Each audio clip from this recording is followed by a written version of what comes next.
Hello students, very good morning to all of you. Myself Dheeraj Bura from Shri Vijayanagar. आज की class के अंदर हम बीकॉम फाइनल ईयर का एक टॉपिक डिस्कस करेंगे जो एमजीएसयू यूनिवर्सिटी के एग्जाम में पूछा जाता है अक्सर। तो नया टॉपिक हम स्टार्ट कर रहे हैं आज की क्लास के अंदर।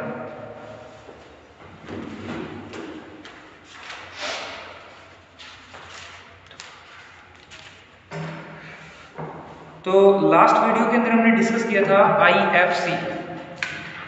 लास्ट वीडियो के अंदर हमने आईएफसी डिस्कस किया था, that is international finance corporation, अंतर्राष्ट्रीय वित्त निगम। आज की क्लास के अंदर हम उसी चैप्टर को, उसी टॉपिक को डिस्कस करेंगे आईएफसी को, लेकिन थोड़ा सा डिटेल में जाएंगे। तो सबसे पहले आईएफसी के बारे में हमने लास्ट वीडियो के अंदर ये पढ़ा था। आईएफसी है क्या? इंटरनेशनल फाइनेंशियल कॉरपोरेशन है, मतलब इंटरनेशनल लेवल पर ये फाइनेंस प्रोवाइड करती है, फाइनेंशियल कॉरपोरेशन है, यानी अंतर्राष्ट्रीय वित्तीय निगम।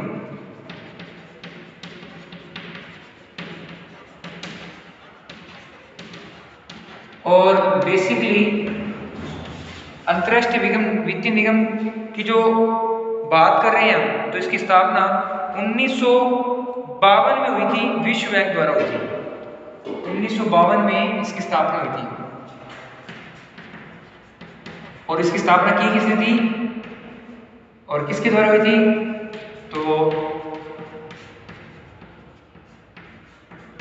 तो विश्व बैंक द्वारा हुई थी। विश्व बैंक द्वारा इसकी स्थापना हुई थी। इसकी स्थापना के अंतर्गत एक समझौता पत्र बनाया गया था जिसमें सभी ने हस्ताक्षर कर दिए थे। और सबसे पहले इसकी स्थापना का हमने उद्देश्य पढ़ लिया था, इसके उद्देश्य पढ़ लिए, इसकी सदस्यता पढ़ ली हमने, उसका प्रबंध पढ़ लिया। लास्ट वीडियो के अंदर हमने डिस्कस किया था इसके उद्देश्य क्या है, इसकी सदस्यता क्या है, तो इसका प्रबंध कौन करता है, ये सब हमने इसके लास्ट वीडियो के अंदर देख लिया था। अगर स्टूडेंट्स आपने नहीं देखा तो लास्ट वीडियो के अंदर आप डिस्कस कर सकते हो। फिर अगर हम बात करें तो आज की क्लास के अंदर हम इसके देखेंगे कि इसके क्या क्या फंक्शंस हैं।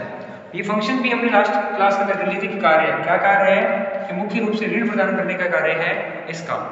ये अलग अलग क्षेत्रों को प्रदान करता है, जैसे निजी क्षेत्रों को, व्यावसायिक क्षेत्रों को ऋण प्रदान करता है।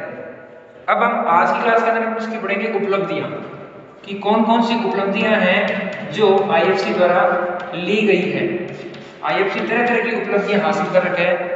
तो सबसे पहले सदस्यता में वृद्धि, पहली उपलब्धि इसकी ये है, सदस्यता में वृद्धि, मतलब इसके सदस्य बढ़ गए थे। अगर मैं डाटा के हिसाब से इसकी वृद्धि में विश्लेषण करूं तो इसके जो सदस्य हैं 1956 के अंतर्गत तो थे 30। 1956 में 30 सदस्य थे, जबकि 2017 के अंदर इसके सदस्य बढ़ के 217 हो चुके हैं। तो ये देख लो, ये 189 सदस्य हो रखे हैं स्टूडेंट्स, 189, क्योंकि ये 217 तो वर्तमान में होंगे, लेकिन 2017 तक ये 189 सदस्य थे। ये एक डाटा हमारे पास मिला हुआ है, तो इन्होंने अपनी संख्या में तीव्र वृद्धि की है, 159 सदस्य बढ़ा दिए। तो ये इसकी सदस्यता में वृद्धि आ गई। दूसरी इसकी बात करें तो पूंजी में वृद्धि हो गई। किसमें? पूंजी में। अब पूंजी का मतलब क्या है कि इन्होंने अपने पैसे ज्यादा लगा दिए। और पैसे ज्यादा लगाने से मतलब क्या है, पहले इनकी पूंजी कितनी थी? 10 करोड़ के आसपास थी, और यही पूंजी अब 256 करोड़ के आसपास हो गई है। मतलब लगभग अपनी पूंजी को इन्होंने 250 गुना बढ़ा दिया, सॉरी 2.5 गुना से ज्यादा भी, 250 गुना बढ़ा दिया या 25 गुना बढ़ा दिया, कह सकते हो। कितना? 25 गुना। 2.5 गुना तो क्या होता है, 25 गुना हो गया। अगर 25 करोड़ होती तो 2.5 गुना होता। कि 1956 की और ये 2017 की है। आंकड़े 2017 तक है मेरे पास, तो मैं 17 से उनका कंपेयर कर रहा हूँ कि 17 तक ये कितनी बड़ी है, कितनी कम हुई है, उसके हिसाब से मैं इसका एनालिसिस कर रहा हूँ। तो पहले थी 10 करोड़, बाद 56 करोड़ होगी। लेकिन सदस्यता की बात करें तो स्टार्टिंग में इसके 30 सदस्य थे, क्योंकि धीरे धीरे सदस्यता में वृद्धि हुई। और 61 सालों के अंदर, 61 वर्षों के अंतर्गत लगभग 159 सदस्य की बढ़ोतरी होगी। और 61 वर्षों में 25 गुना उन्होंने अपनी पूंजी को बढ़ा लिया। देखो, जो सदस्य बढ़ेंगे तो कम से कम सदस्य अपनी पूंजी तो देंगे ही देंगे। तो निगम ने जो सहायता दी थी उसमें वृद्धि होगी। तो तीसरा पॉइंट मैं बात करता हूँ इसकी उपलब्धि का, तो निगम द्वारा सहायता में वृद्धि हो गई थी।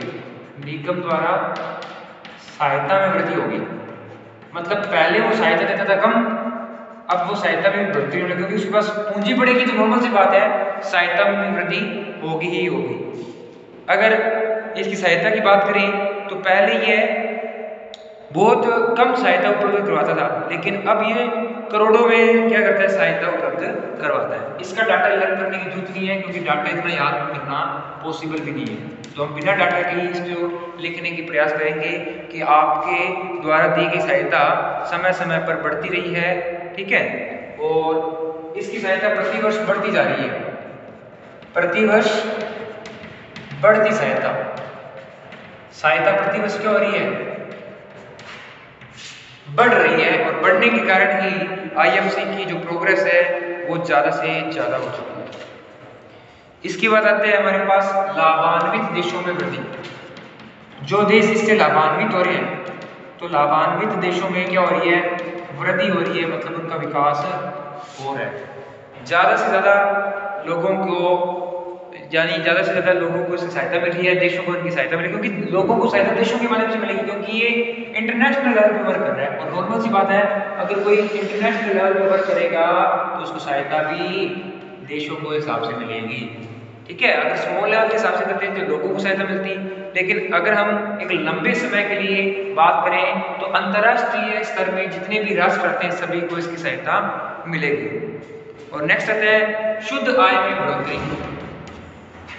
निगम की शुद्ध आय में वृद्धि, इसका मतलब क्या है कि निगम की आय में बढ़ोतरी कैसे होगी, तो नॉर्मल सी बात है, देखो अगर आप फाइनेंस लोगे तो इंटरेस्ट लोगे, और इंटरेस्ट लोगे तो आपकी पूंजी बढ़ेगी बढ़ेगी। वैसे ही अंतर्राष्ट्रीय स्तर पर अगर कोई देश यानी आईएफसी अगर अन्य देशों को ऋण देता है तो उनकी ब्याज भी मिलेगा, पूंजी भी बढ़ेगी। इस तरीके से अन्य देशों को भी इसका लाभ मिलेगा। अब अगर मैं बात करूं तो इसका भारत के साथ संबंध हूं तो भारत निगम से वित्तीय सहायता प्राप्त करने में 5वां स्थान रखता था। कितना? 5वां स्थान रखता था किसका? भारत का। भारत 5वें स्थान पे था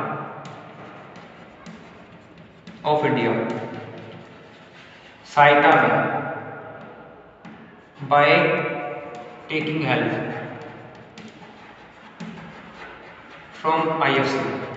आईएफसी से सहायता लेने में इसका 5वां स्थान था, और 1972 में ये इसका मनोनीत सदस्य बना था, प्रतिनिधि बना था। 1972 में भारत मनोनीत इसका सदस्य बन गया था। मनोनीत का मतलब क्या है?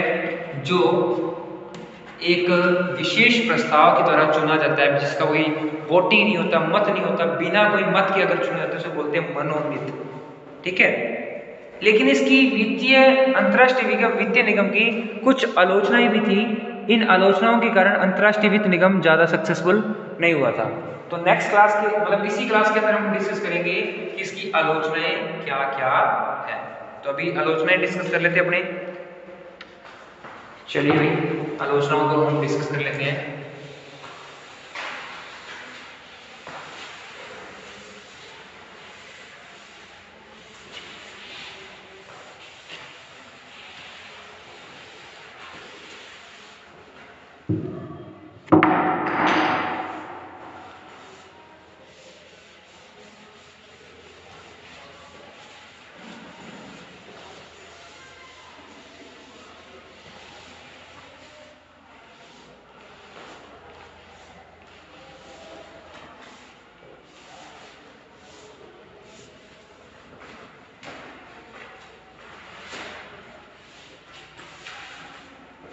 चलिए स्टार्ट करते हैं हम आलोचनाओं से। देखो आलोचनाओं का मतलब क्या है? बुराइयां। आलोचना का मतलब क्या हो गया? बुराइयां। अब कौन कौन सी बुराई है वो डिस्कस कर लेते हैं। सबसे पहले आती है भेदभावपूर्ण नीति। भेदभावपूर्ण नीति कि इसकी नीति कैसी थी? भेदभावपूर्ण नीति थी। मतलब हर देश दूसरे देश के बीच में ये मतभेद करता था, मतलब एक देश को ज़्यादा देता था, दूसरे देश को कम देता था। जिन देशों के साथ संपर्क अच्छे नहीं थे इसके, तो उसको तो कम देता था ऋण, जिसके साथ संपर्क अच्छे थे उसको ऋण ज़्यादा देता था। तो इस तरीके से देखो, हालांकि हमने लास्ट वीडियोस के अंदर तीनों की आलोचना की हुई है, यानी IMF की भी की हुई है, वर्ल्ड बैंक की भी की हुई है और इसकी भी की हुई है। अगर मैं बात करूँ तो तीनों ही एक ही बैंक है IMF, लेकिन वर्ल्ड बैंक इसका साथी हो गया और वर्ल्ड बैंक का साथी हो गया IFC। तीनों का काम अंतरराष्ट्रीय स्तर पर एक देना और तीनों की आलोचना रहती है कि एक देश को ज़्यादा ऋण देते हैं और दूसरे को कम देते हैं, तो भेदभावपूर्ण नीति होती है। और इसी नीति के कारण ही ज़्यादा क्या है, विकसित नहीं हो पाए। ठीक है, तो इसीलिए अमेरिका ज़्यादा विकसित हो गया, क्योंकि अमेरिका को ये ज़्यादा लोन देते थे, ये अमेरिका को जो ज़्यादा देते थे और जो भारत है उनको कम दिया था, इसीलिए अमेरिका विकसित बन गया और वो विकसित बन गया। भारत को लोन कम दिया, विकसित हो गया। तो इसके कुछ घाटे भी हैं, ऐसी बात नहीं है घाटे नहीं है, घाटे भी हैं, लेकिन विकसित और अविकसित के फायदे भी हैं और नुकसान भी हैं। दूसरा आता है ऊंची ब्याज दरें। ऊंची ब्याज दरें, अब ब्याज दर ऊंची होने के कारण क्या होगा, ब्याज का भार ज़्यादा हो जाता है, किसी को 10%, किसी को 11%, किसी को 12%, इस तरीके की ब्याज दरें लगाने से ब्याज का भार बढ़ जाता है। और सामान्य तो 7% है, लेकिन इससे ज़्यादा होने पर 7% तो सामान्य दर है, लेकिन सामान्य दर से ज़्यादा ब्याज दर होती है, वो होती है ब्याज दर। इसके बाद थर्ड पॉइंट आता है हमारे पास ऋण संबंधी शर्तें कठोर होना।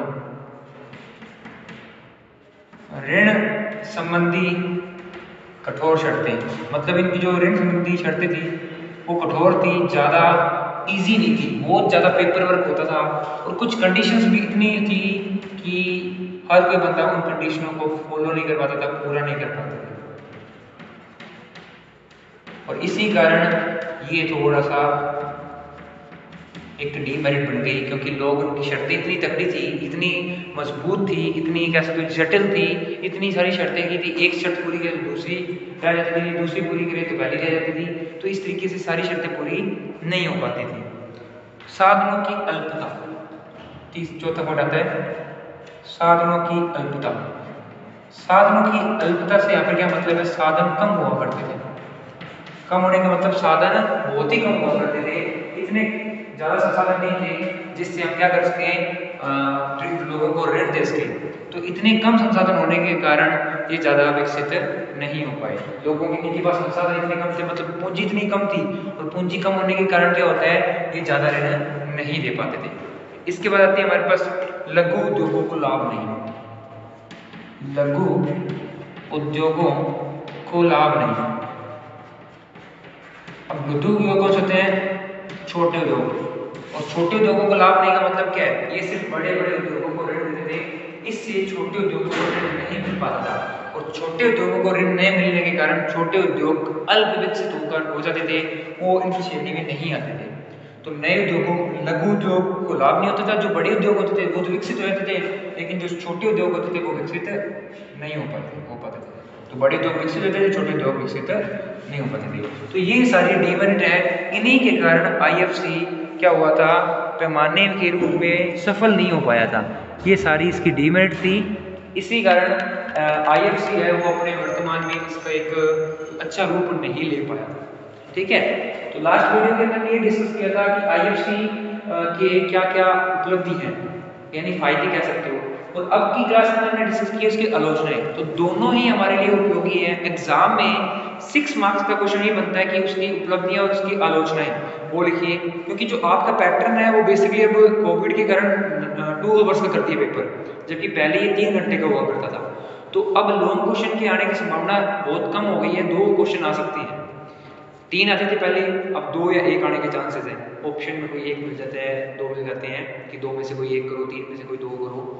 तो लॉन्ग क्वेश्चन के पर्पज से इंटरनेशनल फाइनेंशियल कॉर्पोरेशन बहुत हेल्पफुल है, क्योंकि अगर आपने इसकी आलोचना याद कर ली तो आपको वर्ल्ड बैंक की भी याद हो जाएगी, आपको IMF की भी याद हो जाएगी, कोई ज़्यादा हार्ड नहीं है। दूसरी बात, तीनों का आपको एक सन पता होना चाहिए। सन कैसे कि इसकी स्थापना कब हुई थी, तो एक अपना टोटल रिव्यू ले लेते हैं कि इनकी स्थापना कैसे हुई थी। तो अगर मैं मोटी मोटी बात करूँ तो IMF ले लेता हूँ पहले मैं, फिर हम ले लेते हैं एक वर्ल्ड बैंक WB, और फिर मैं ले लेता हूँ IFC। तीनों का एक विश्लेषण कर लेते हैं कि इन तीनों के अंदर क्या क्या अंतर है, और इस अंतर के आधार पर मैं इसको डिस्कस करूँगा। चलिए एक अंतर ले लेते हैं इन तीनों के अंदर, ठीक है। तो हमारा नेक्स्ट क्लास इसी टॉपिक पे बना रहा है, तीनों में क्या क्या अंतर है। भाई एक्चुअल में अंतर है या भी नहीं, या लोगों ने बना रखा है, वो हमारा एक क्राइटेरिया पता लग जाएगा कि रियल में इसमें अंतर है या नहीं है। देखो वैसे तो अंतर है, क्योंकि अंतर है तभी तो ये डेवलप हुए हैं। फिर इसको अलग अलग बनाने का इनका उद्देश्य क्या था कि अगर किसी देश के किसी के साथ संबंध बिगड़ गए तो दूसरा बना दो, दूसरे के साथ बढ़ गए तो तीसरा बना दो। इस तरीके से वो अलग अलग देशों में अंतर बनाया करते थे। हाँ जी स्टूडेंट्स, तो यहाँ हम बात कर रहे हैं माई सेल्फ धीरज गुरा। आज की क्लास के अंदर मैं डिस्कस करेंगे कि IMF और वर्ल्ड बैंक और IFC तीनों टॉपिक के अंदर क्या क्या डिफरेंस है। हमने IMF के बारे में पढ़ा है प्रीवियस वीडियो में, वर्ल्ड बैंक के बारे में पढ़ा है और IFC के बारे में पढ़ा है। मैं एक स्मॉल सा डिफरेंशिएशन कर रहा हूँ उनके तीनों के बीच में, ताकि चीजें आपके लिए बहुत ईजी हो जाए। IMF का पूरा नाम क्या है? International monetary fund.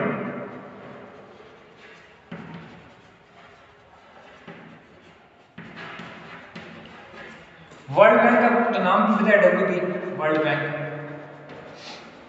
IFC का होता है international financial corporation.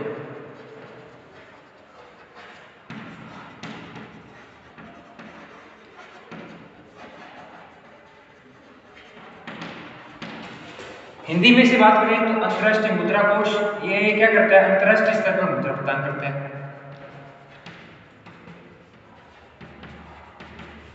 World bank का पूरा नाम होता है विश्व बैंक।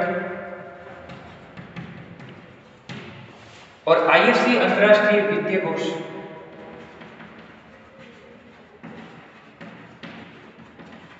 तीनों का काम ही वित्त की सुविधा उपलब्ध करवाना है। फिर फर्क क्या है इसमें, इनमें फर्क क्या है? सबसे बड़ा बैंक है IMF, सबसे बड़ा, तो ये हम कह सकते हैं फर्स्ट लेवल का बैंक है। अगर IMF के नीचे वर्क करें तो वो करेगा वर्ल्ड बैंक, सेकंड लेवल का, ये है थर्ड लेवल का बैंक। जो IMF का सदस्य है वो वर्ल्ड बैंक का सदस्य अपने आप बन गया, मतलब इसकी सदस्यता वो लेनी पड़ेगी। सदस्यता लेने के पश्चात इसका सदस्य बनेगा, लेने पश्चात इसका सदस्य बनेगा, मतलब मेंबरशिप लेनी पड़ेगी। और इसके अंदर क्या होगा, जिसने IMF का सदस्य बना हुआ है वो वर्ल्ड बैंक का सदस्य अपने आप बन जाएगा। If taking membership of IMF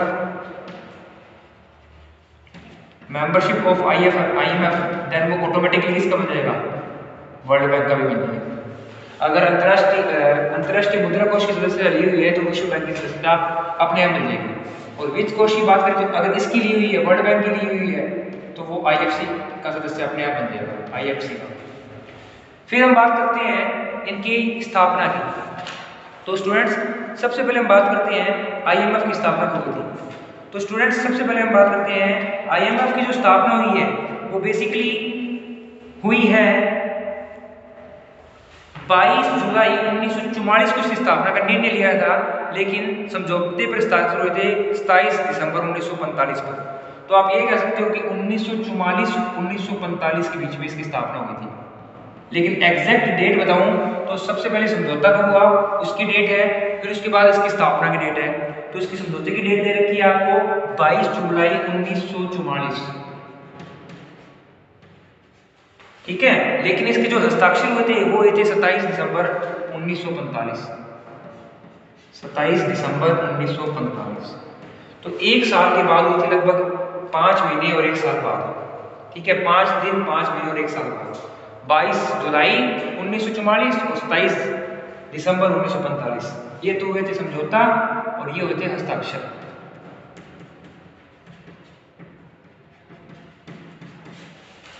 अब हम बात करते हैं स्टूडेंट्स वर्ल्ड बैंक की।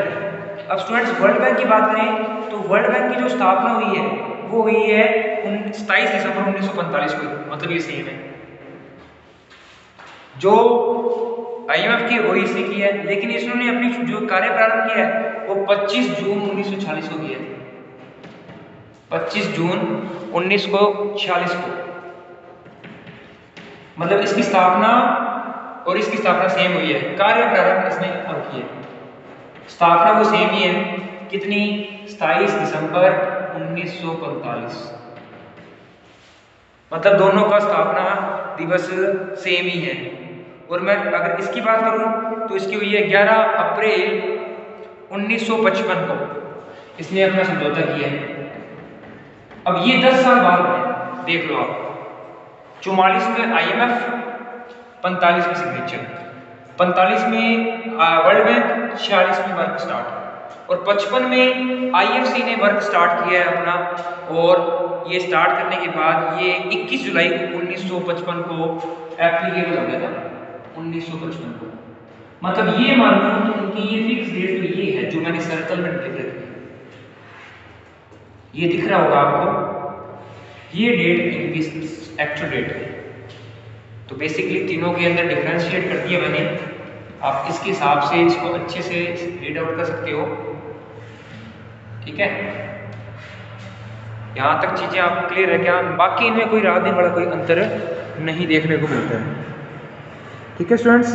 Thank you for connecting with us, thank you for connecting with us. इस तरीके से हम इन दोनों में डिफरेंस करें। मुख्य रूप से डिफरेंस इनकी स्थापना का ही है, तीनों एक दूसरे के साथ ही है। सबसे बड़ा ये है, उससे छोटा भाई है, फिर ये उससे छोटा भाई है, ये समझ लो। और तीनों का काम ऋण देना ही है। अगर हमारी वीडियो अच्छी लगी है तो इसको लाइक करें, ठीक है, चैनल को सब्सक्राइब करें एंड नोटिफिकेशन का बटन दबाएं सो दैट कि हमारी लेटेस्ट वीडियोस की इन्फॉर्मेशन आपको मिलती रहे। Thank you.